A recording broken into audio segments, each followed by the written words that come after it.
Hi, this is Cindy from Part-Time Permies, and this week has been a bit rainy, so I got a little bit done outside, but not much. I'm going to show you what I've been working on as far as designs go for the chicken tractor.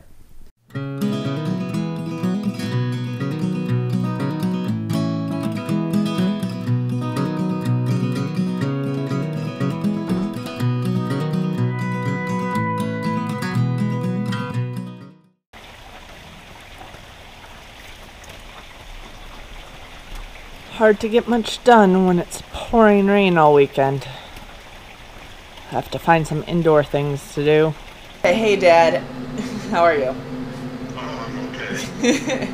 Watching the ball game. Watching Kansas. Michigan playing? Who'd you say? Michigan got knocked out by 1 point. Oh no. And they had the last shot. They would have won, but it was missed. I mean, it was a great game. Oh no. And in fact, they were knocked out by Oregon. And Oregon is now playing Kansas to get into the Final Four. Well, okay, they did all right. Yeah, they did. They did. They went further than expected. I've made some drawing ideas for the tractor Coop using the trailer that I got from my neighbors. Okay. And I have just a couple of sketches. I'm going to put this on the camera so you can see it. All right. Anyway, you think that is doable? I think it's simpler. Well, I think it is too. I think it's going to work out great. You know, as we're constructing it, just like before, every now and then, we notice just a slight change in Coop or a slight way to make it different when it's first time around. Yeah. But no, this looks straightforward. I think it'll be easier.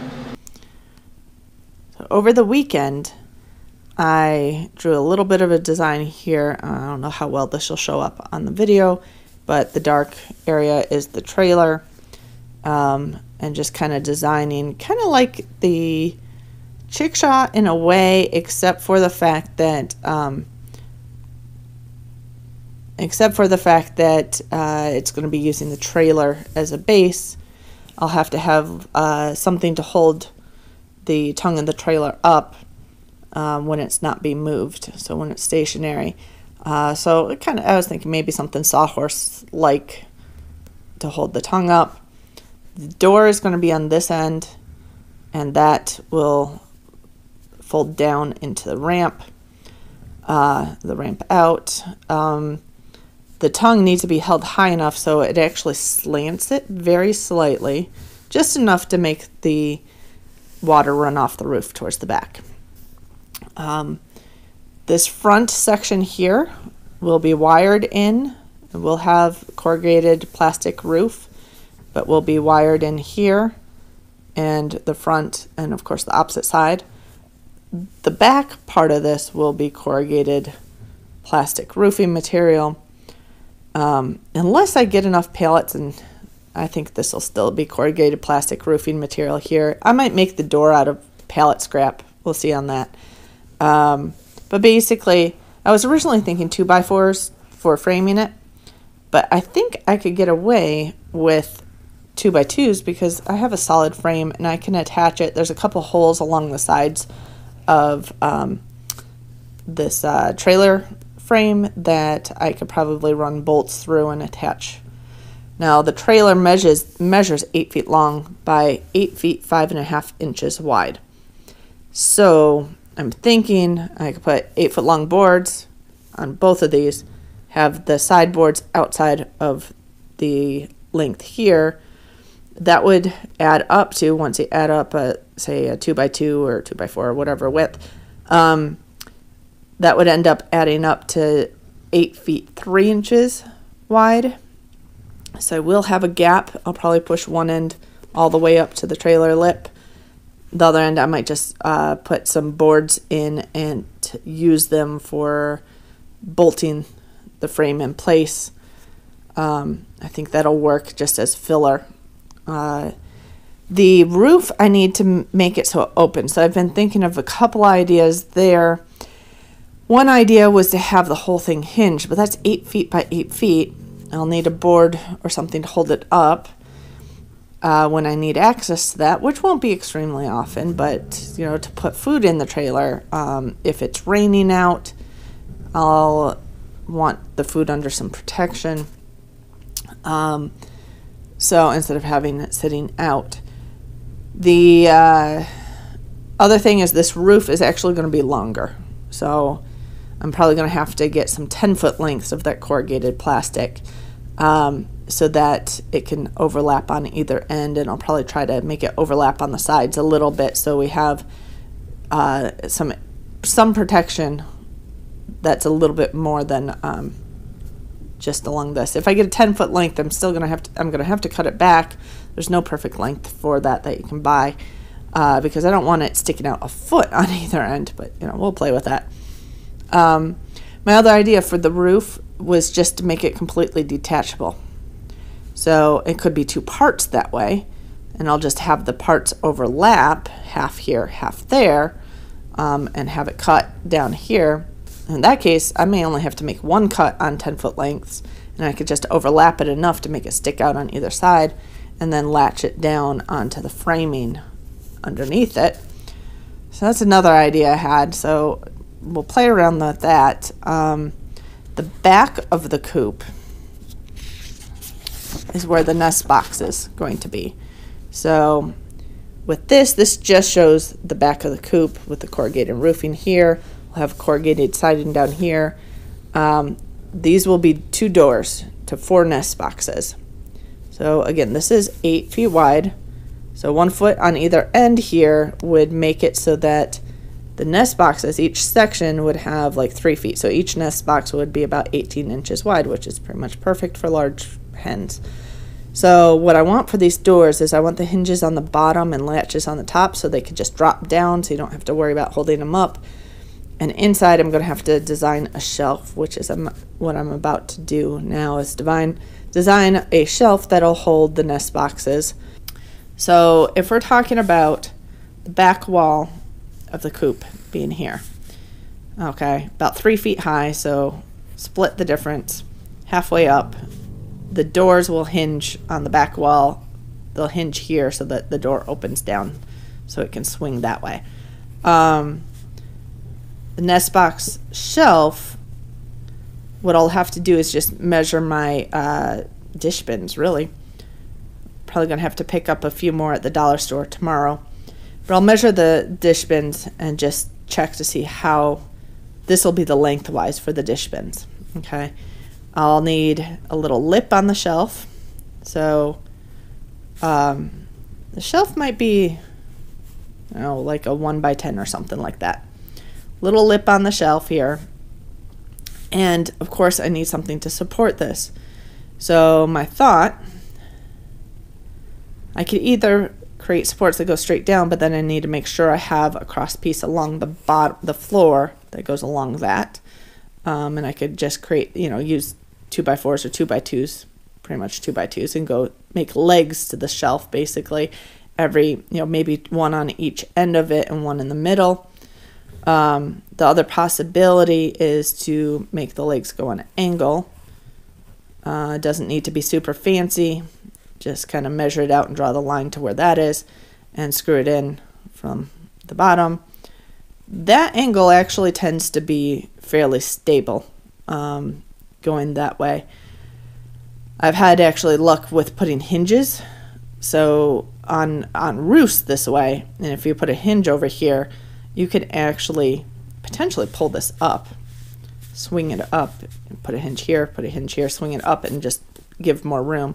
That would work for meat birds.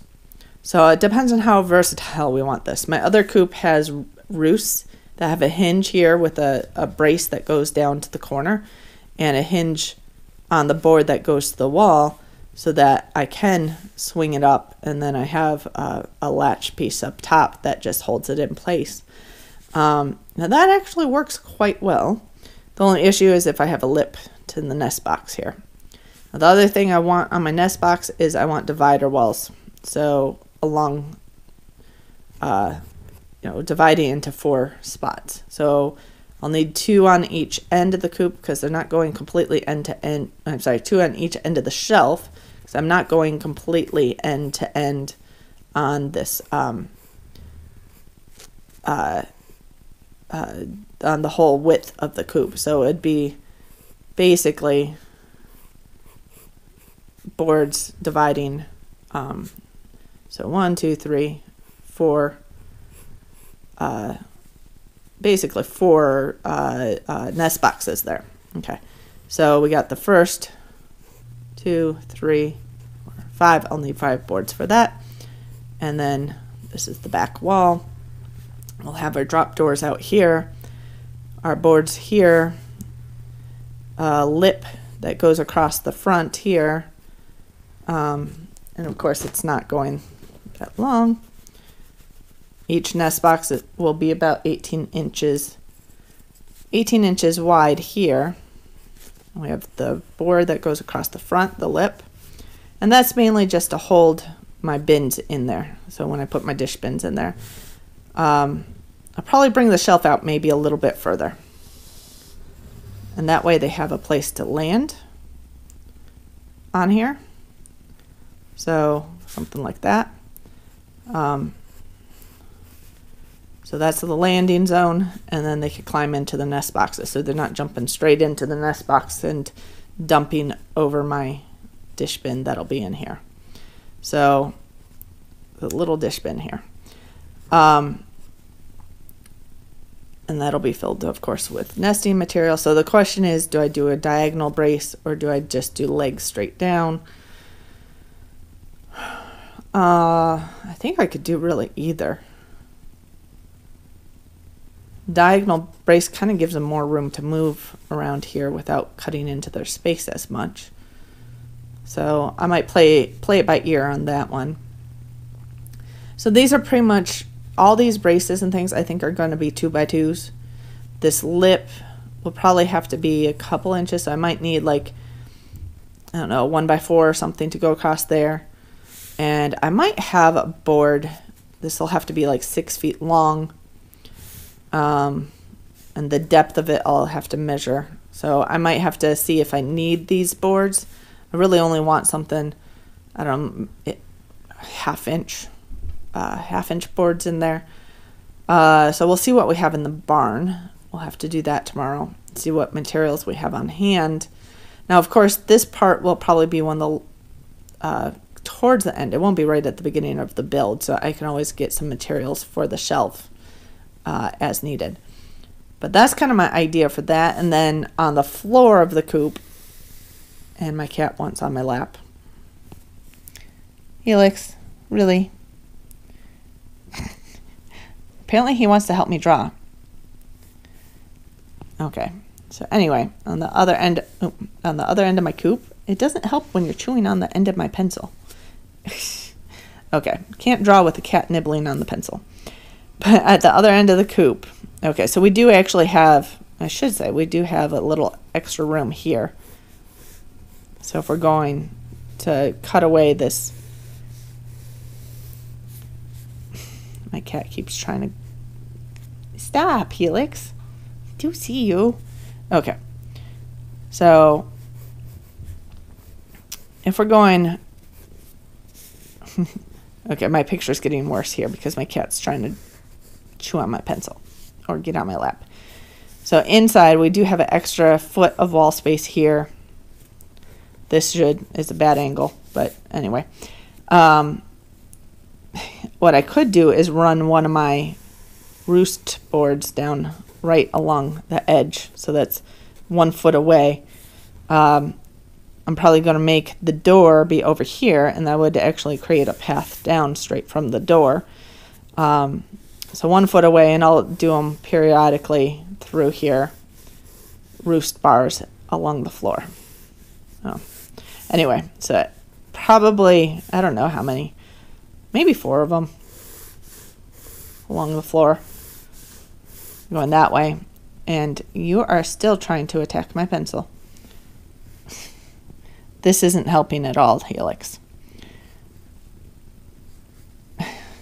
Okay, so all the way to the other end, which goes beyond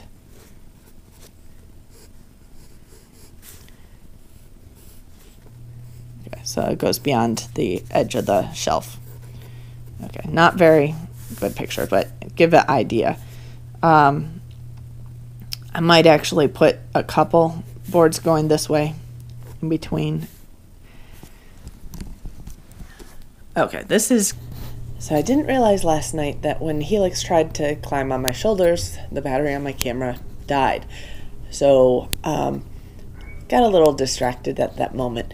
But you get the picture of my idea for my tractor coupe. That it's going to be kind of like the chickshaw, but on a trailer bed and with some modifications to it. We'll see how it works. I'll get materials this weekend and start the build with the next video.